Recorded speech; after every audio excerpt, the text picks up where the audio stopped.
Jhoulys Chacín brought the major's second-lowest home ERA into his start Thursday against the Washington Nationals.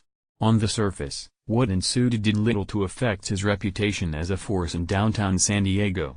But the right-hander was not his typical, sturdy self at Petco Park. The miracle of an untidy pitching line 5+ innings, 3 hits, 4 walks, 2 hit batters was that Chacín allowed only 1 run. Because the Padres manufactured minimal offense themselves, a single swing in the top of the 8th registered as especially devastating. Ryan Zimmerman's home run off Kirby Yates proved decisive as the Nationals claimed a 2-1 decision in the series opener. The Padres were fortunate to have tying opportunities over the final 2 innings. Chacín walked the Nationals' first 2 batters of the game, prompting a visit from pitching coach Aaron Balsley. A double play and a strikeout followed. But the right-hander's imprecision resurfaced.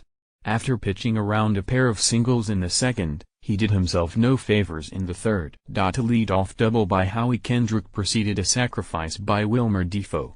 Chacín hit a batter, then walked 1, loading the bases. Adam Lind lifted a sacrifice fly to left, giving the Nationals a 1-0 lead.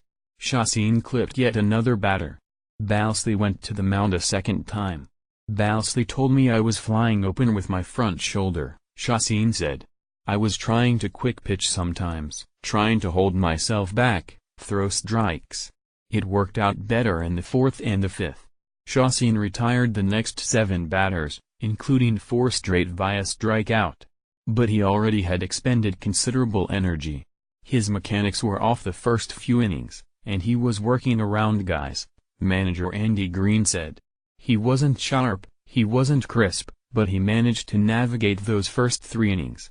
I thought he really settled in for the 4th and 5th, and he looked much better. There wasn't really a point in time where he had command of anything early on.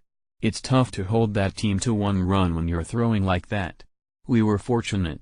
In the 6th, Chacín issued a lead-off walk with his 104th and final pitch. I didn't have my best command, with my fastball especially, Chacín said. I need to throw more strikes. You can't walk 3 or 4 guys every outing and get your pitch count up like I've been doing the past 2 games. Former Nationals reliever Craig Stammen took over before inducing a line-out and a double play. He retired the side in the 7th.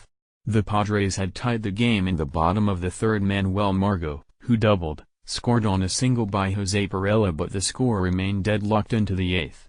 Former San Diego starter Edwin Jackson had much to do with that, scattering 8 hits over 7 innings. While he was on the mound, the Padres went 1 for 10 with runners in scoring position. Edwin was pretty solid today, Green said. Usually, if he's commanding the ball and not walking people, he's got good stuff. It was one of those days where, offensively, we didn't execute. In the 8th, Yates, a waiver wire revelation, continued a trend of making hitters look silly. 3 went down waving at strike 3. But with 2 outs, the reliever made a costly mistake. Catcher Austin Hedges motioned for a 1-1 fastball up in the zone. The pitch arrived thigh-high. Zimmerman pounded a 414-foot drive into the right field seats.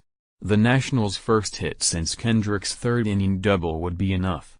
The Padres stranded a runner in the 8th. In the bottom of the 9th, Sean Doolittle retired all 3 batters he faced, including Hedges, who saw a near homer go foul.